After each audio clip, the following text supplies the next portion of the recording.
Combien d'heures de coaching je dois mettre dans une offre haut de gamme? Donc il y a beaucoup de personnes qui me posent cette question, donc j'y réponds dans cette vidéo. Juste avant, abonne-toi à cette chaîne. Donc tu cliques sur le bouton s'abonner, tu recevras des vidéos, secrètes que je suis en train de préparer justement grâce à la technologie YouTube. Et également, tu peux regarder désormais le lien juste en dessous dans les commentaires d'une masterclass qui te donne tout pour construire une offre haut de gamme. Alors, combien d'heures de coaching je dois mettre en fait dans une offre haut de gamme? Beaucoup de personnes me posent cette question et je répondrai à ça déjà en introduction en disant que le nombre d'heures ne peut pas se déterminer comme ça. Le nombre d'heures, c'est pas juste ajouter des heures parce que l'offre, ça s'appelle une offre haut de gamme. Je vois tellement de personnes qui sont convaincues que parce qu'une offre haut de gamme s'appelle, dans offre haut de gamme, il y a le mot haut de gamme, qui sont convaincus qu'en fait, ils doivent passer du temps, énormément de temps avec le client. Non, c'est pas la peine. Le client, il n'attend pas que tu lui limes les ongles. Le client, il n'attend pas que tu passes du temps avec lui sur son paillasson. Voilà. Le client, il n'attend pas que tu lui livres les croissants et le café le matin. C'est pas ça qu'il attend. C'est pas parce que c'est offre haut de gamme qu'il faut dormir sur le paillasson de ton client. Ça sert à rien. Ce qui est nécessaire au niveau de ton offre de gamme, c'est d'apporter, de délivrer un résultat à ton client et rien d'autre. Donc, ce qu'il est nécessaire de faire, de calculer, c'est le nombre de séances qu'il est nécessaire pour ton client pour atteindre son résultat. Et rien d'autre, en fait, rien d'autre. Alors, je vois tellement de personnes qui sont convaincues que offre haut de gamme égale passer sa life avec son client. Si tu penses ça, tu vas galérer, vraiment.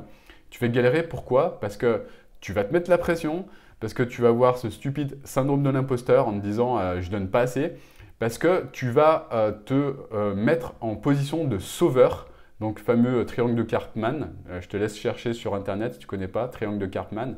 Donc sauveur, tu n'es pas un sauveur ou tu n'es pas une sauveuse, ça ne sert à rien, tu n'es pas là pour sauver ton client. Tu es là pour l'aider de façon équilibrée. Voilà, et rien d'autre. Si tu arrives en sauveur, tu vas vraiment passer de sales moments dans ta vie de coach, je te le garantis.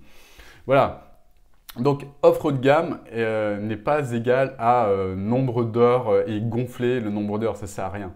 Juste avoir le juste nombre d'heures nécessaire à l'obtention du résultat au niveau de ton client, et rien d'autre, et rien de plus.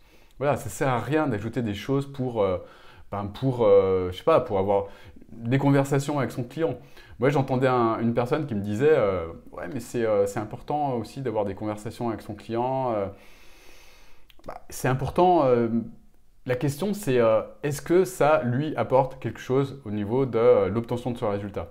Est-ce que parler de la pluie et du beau temps, est-ce que prendre le thé avec ton client, eh bien, c'est ce qui va l'aider à atteindre son résultat? Moi, je n'ai pas la réponse, mais si toi, tu considères que oui, passe du temps avec lui en prenant le thé avec lui. Ok, mais moi, je ne suis pas convaincu que parler de la pluie et du beau temps avec son client, que ce soit la meilleure des choses à faire pour qu'il puisse obtenir ce résultat. Voilà, donc ça me fait penser aussi que beaucoup de personnes considèrent que offre haut de gamme égale uniquement coaching perso, coaching one-to-one. Ça aussi, c'est une erreur que font beaucoup de personnes de penser ça. Pourquoi? Parce que entre le coaching de groupe, d'une part, et le coaching en one-to-one, d'autre part, eh bien, moi, je considère, mais de très loin, et je suis intimement convaincu de cela, c'est que le coaching de groupe donne beaucoup plus de résultats que le coaching en one-to-one. J'ai pu le vérifier. Je vous garantis que le fait de croire qu'avoir du coaching en one-to-one, ça va vous aider à avoir le résultat plus rapidement, eh bien c'est une erreur. Pourquoi? Parce que je vois beaucoup de personnes qui se reposent uniquement sur le fait que le one-to-one va les sauver. Bon, on est toujours dans cette histoire de sauveur, ce triangle de Karpman dont je parlais tout à l'heure. Voilà, le coach n'est pas là pour vous sauver. Parce que ce qu'il faut bien comprendre, c'est qu'en groupe comme en one-to-one, il y a toujours du travail à faire de votre côté. Du travail du côté du coaché, je veux dire. Le coach a son travail à faire, évidemment, mais le coaché aussi. Et ce n'est pas en passant sur sur du one-to-one que bah, ça va vous dispenser de faire du travail. Pourquoi? Parce que à ce moment-là, il faut prendre un consultant. À ce moment-là, il faut prendre un gars que vous allez payer au résultat de consulting, tout simplement.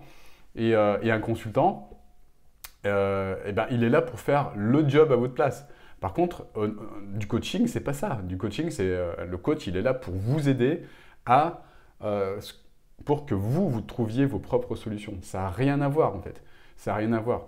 Je vois tellement de personnes qui ont cette croyance que le one-to-one va les sauver en fait et va comment dire, les soustraire au fait de travailler, au fait de passer à l'action, va les soustraire au fait de s'engager et de réellement mettre les choses dans la matière. Non, non, non, non et non, non. Il faut vraiment comprendre que dans tous les cas, si vous foutez rien, si vous branlez rien, vous n'aurez pas de résultat, que ce soit en coaching perso ou en coaching individuel. Voilà, donc pour répondre à la question initiale, le nombre d'heures d'accompagnement au niveau de ton offre de gamme, eh bien c'est toi qui la décides en fonction du résultat que tu vas apporter à ton client.